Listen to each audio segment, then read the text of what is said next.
지난해 9월 자폐를 앓고 있는 아들을 학대했다며 특수교사 A씨를 고소한 웹툰 작가 주호민 씨. 이에 검찰은 A씨의 발언을 바탕으로 아동학대 혐의로 재판에 넘겼는데 MBN이 입수한 공소장에는 A씨의 발언 등이 담겼습니다. 검찰은 A씨가 주군에게 밉상이라고 말하거나 버릇이 매우 고약하다, 싫다라는 발언을 하는 등 정서적 학대 행위를 했다고 봤습니다. 하지만 해당 녹음이 주 씨가 아이 가방에 몰래 넣어놓은 녹음기의 녹취였다는 사실 등이 알려지며 논란이 일었습니다. A씨 측도 공소장에 아이 대답은 빠져있는 등 전체 맥락을 고려하지 않은 것이라며 훈육을 입증하는 부분이 아예 제외됐다고 반박했습니다. 여기에 다른 학부모들과 교사들이 A씨를 지지하는 탄원서까지 제출하며 논란이 커지자 결국 주 씨가 사과 입장을 밝혔습니다.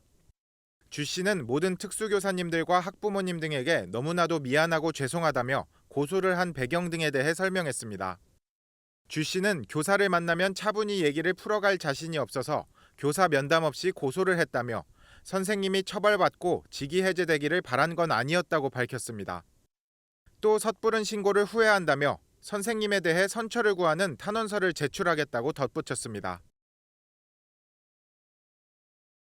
너 정말 싫어.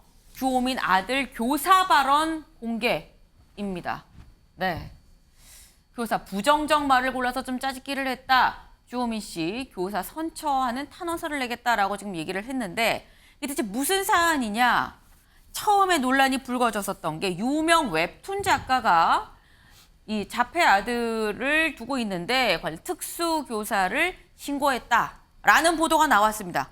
웹툰 작가, 만화죠, 만화 작가. 근데 이 만화 작가가 누군데? 라고 하니까 나중에 보니까 주호민 씨다라는 얘기가 나왔습니다. 주호민 씨가 아동 학대 혐의로 자신의 아들을 돌봐줬던 이 특수교사 A씨를 고소를 했다. 고소함과 동시에 그래서 신고 때 이미 직위 해제가 됐죠, 이 교사는.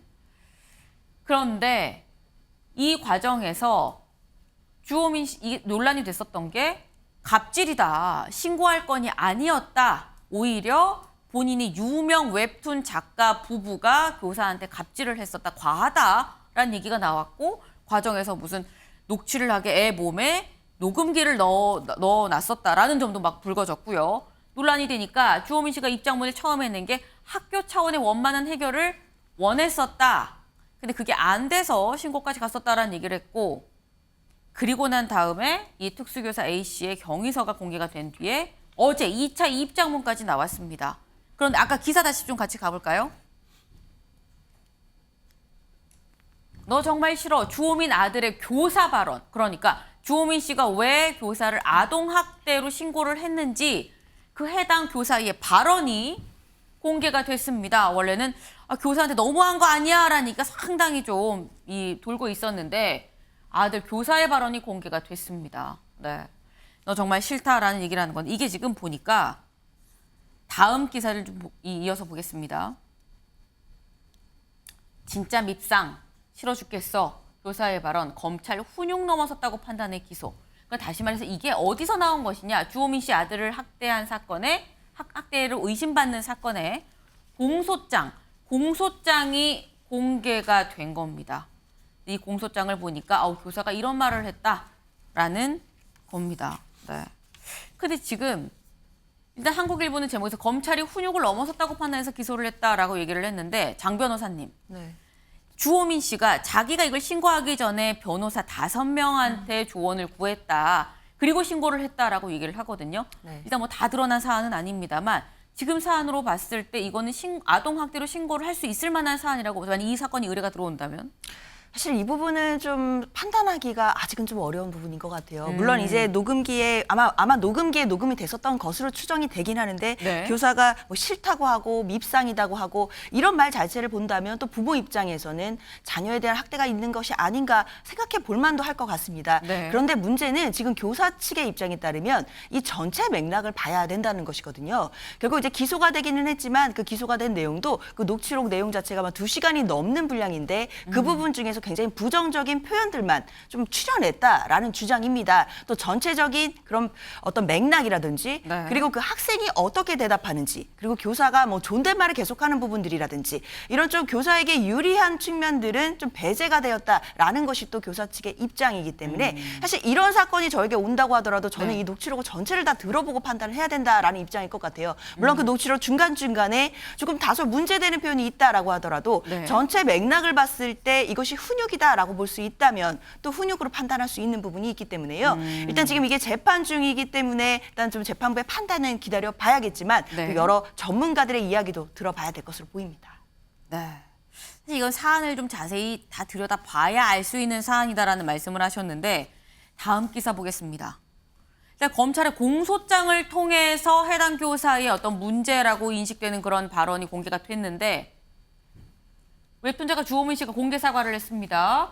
특수교사 고소 어리석었다. 선처를 구하는 탄원서를 내겠다라고 어제 2차 입장문을 냈습니다. 굉장히 긴 글이었었는데요. 내용을 좀 같이 볼까요? 선생님이 처벌받고 직위 해제되기를 바랬던 건 아니었다. 이렇게 고소하면 중재가 이루어지고 문제가 해결될 거라고 믿었다라는 겁니다. 아내랑 얘기해 선생님에 대한 선처를 구하는 탄원서를 제출하려고 한다라고 얘기를 했습니다. 공소장의 일부가 언론에 보도가 됐는데 일각에선 그런 얘기가 있었습니다. 지금 본인이 궁지에 몰리니까 교사가 무슨 말 했는지 노출시킨 거 아니야? 라는 얘기가 있었는데 여기에 대한 이제 반박인 거죠.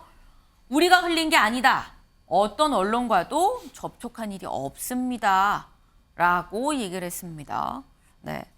일단 저희가 이걸 공개한 건 아닙니다. 라고 얘기를 했는데 김수철 원장님 짧게 여쭤보겠습니다. 사실 이게 이미 재판에 넘어갔기 때문에 뭐 소취와 이런 건 사실 의미가 없는 상황이에요. 네. 지금 이게 솔로몬의 이 판단을 재판부가 사실 내려줘야 되는 상황은 아닌가라는 생각도 들거든요. 네. 어떤 해법이 있을까요?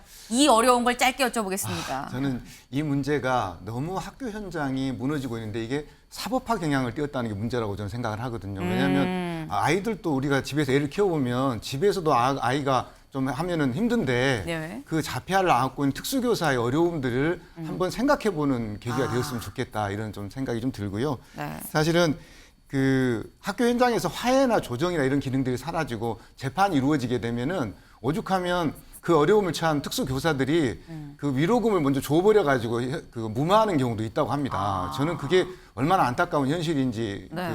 싶고요. 이번 기회에 우리 한번 학교 교육 현장에 대해서 교권은 어떻고 학생들을 어떻게 훈육해야 되는지에 대해서 논의하는 성숙한 계기를 만드는 장이 됐으면 좋겠습니다. 네. 교육 현장이 너무 사법화됐다라는 굉장히 묵직한 말씀을 주셨습니다. 발달장애 아들의 특수교사를 학대 혐의로 신고해 교사가 직무정지된 사실이 논란이 되자 웹툰 작가 주호민 씨가 입장문을 올렸습니다. 자녀가 특수학급으로 분리된 뒤 등교를 거부하자 상황을 확인하기 위해 아이 가방에 녹음기를 보낼 수밖에 없었다는 설명이었습니다. 그러면서 단순 훈육이라고 보긴 힘든 상황이 담겨 있어 신고를 할 수밖에 없었다고 밝혔습니다. 주 씨의 사례처럼 인터넷에 어린이집 녹음기, 학교 녹음기를 검색해보면 여러 형태의 녹음기가 검색됩니다. 이처럼 녹음기를 구매하는 학부모들이 생겨나면서 녹음기 등교가 교권 침해와 공익 목적 중 어느 것에 해당하는지 논란이 일고 있습니다. 들은 경우가 있긴 있었어요. 저는 이제 특수 아동들을 좀 만나는 경우가 있는데 부모님들이 약간 좀 불안한 마음에 윤리적으로 봤을 때는 그거는 뭐랄까 인권 침해하고 비슷한 거 아닐까요? 그 사람 교사님들도 인권이 있으시니까. 통신보호비밀법상 공개되지 않은 자리에서 타인 간 대화를 녹음하는 행위는 불법인데 일부 재판에서 교실을 공개된 공간으로 판단해 녹취가 증거로 인정되기도 했습니다. 하지만 아직 판례가 만들어지지 않아 교무실이나 화장실 등 장소에 따라 다르게 해석될 여지도 있습니다. 교무실의 경우에는 공개되지 않은 장소로서 처벌받은 그 판례도 있고요. 개별 사안마다 그것이 공개된 장소인지 공개된 상황인지 확인해 봐야 될 겁니다. 아이가 직접 녹음 버튼을 눌렀다면 몰라도 주호민 씨 경우처럼 아이가 녹음 사실을 몰랐다면 녹취 자체가 교사와 아이 모두의 인권 침해에 해당할 수도 있다는 지적입니다.